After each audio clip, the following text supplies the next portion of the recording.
Now we get you the story of the girl who is an online Nirbhaya literally, because she was threatened and blackmailed by a person who said he will release her naked picture online. She received an email from someone who claimed to have access to nude images. The email asked her to follow the sender's demand, or that he would leak nude pictures on the internet. But she didn't cower to the harassment. She responded by exposing him on the social media, releasing his messages to the world. She addressed an important issue that many women face, but few want to speak out loud about it. She stood up to this bully, and she is an inspiration to many. And now this online Nirbhaya is joining us. We want to keep her identity a secret at the moment, and we are taking these questions with her because we want her example to come out in the open, and many people who can derive inspiration from her. So thank you first of all for joining us. And first tell us that while this kind of blackmail, many fall victim to it, what propelled you to take a hard stand and speak out against this harasser? Okay. So in the beginning, obviously I was hesitant. Coming from India, I think first thing that comes to everybody's mind is log kya sochenge and what will my parents think. But I had already spoken about this to my boyfriend and my parents when it happened, when I read the email, and they were so supportive. They encouraged me to go public with it. And also one of the reasons I did go public is because when I went to the police department here, I complained to the cybercrime branch here and had my court hearing, but no action was taken. I also spoke to the detective who asked me to wait till Monday for the investigation to start. So when I got the second email, I knew that I didn't have time to wait till, they take an action. So I had to take my own action and stand up for myself. And having so much support from my family and my boyfriend just gave me that strength to go public with it. And now that I have gone public with it, I think it's not just my fight alone. I think I'm standing up for all the women out there who've ever had to experience such a bully.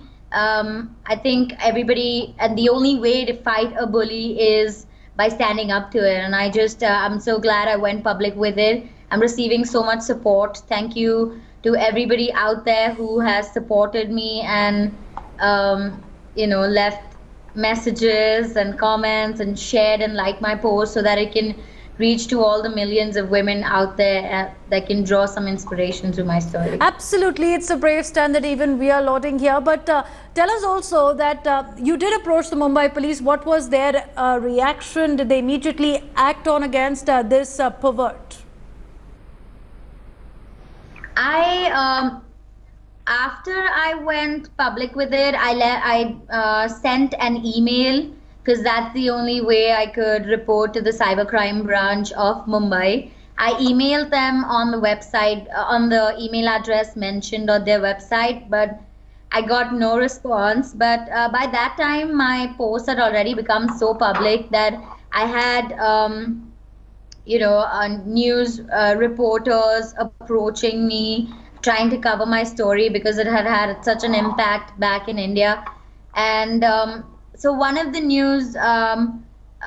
one of the people who did approach me gave me the number to the DCP of the cybercrime branch, which is when I spoke to Mr. Sachin Patil from the cybercrime branch of Mumbai, which it was just yesterday that I spoke with him, and he took the information that he needed from the emails, and he said they're going to track him down.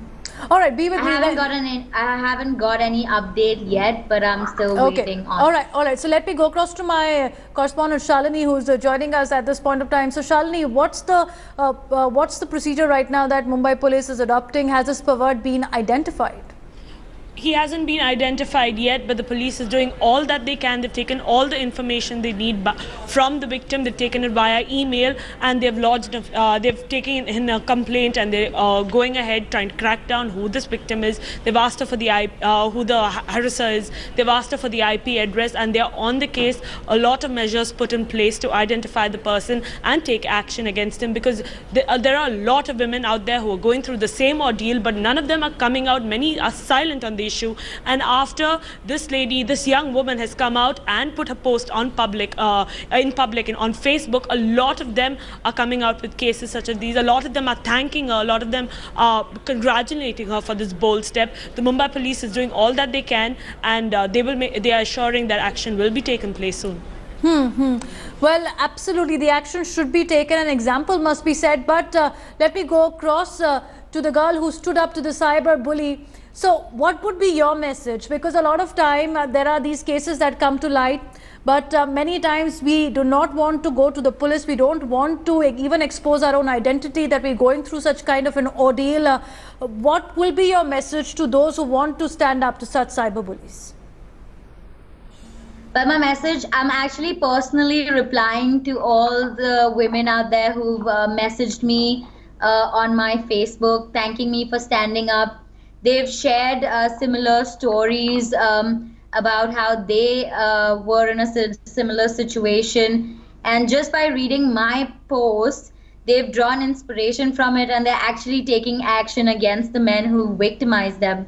So, you know, my message to all the women out there is, don't be scared. Don't keep quiet. You're only giving him the strength. You're not wrong if you have private pictures and videos of you on your phone, and if you share it with your boyfriend or ex-boyfriend. It is their fault, and it's them who should be penalized for sharing private information without your knowledge. They're the ones who are committing the crime. They're the ones who should be punished for their actions. And that's why just stand up for yourself. You're not just fighting for yourself. I'm not just fighting for myself. I'm fighting for all the women out there who've ever had to experience this, or who may in the future, because, you know, anybody could be a victim to cybercrime. Well, you've already won, let me tell you, by taking this hard step and showing the way to many others who may be victims of cyberbullying, but that is, you're not the one to be shamed. It's the pervert who's indulging in this behavior who should be ashamed of his act. Thanks for joining us, and Shalini for getting us this report.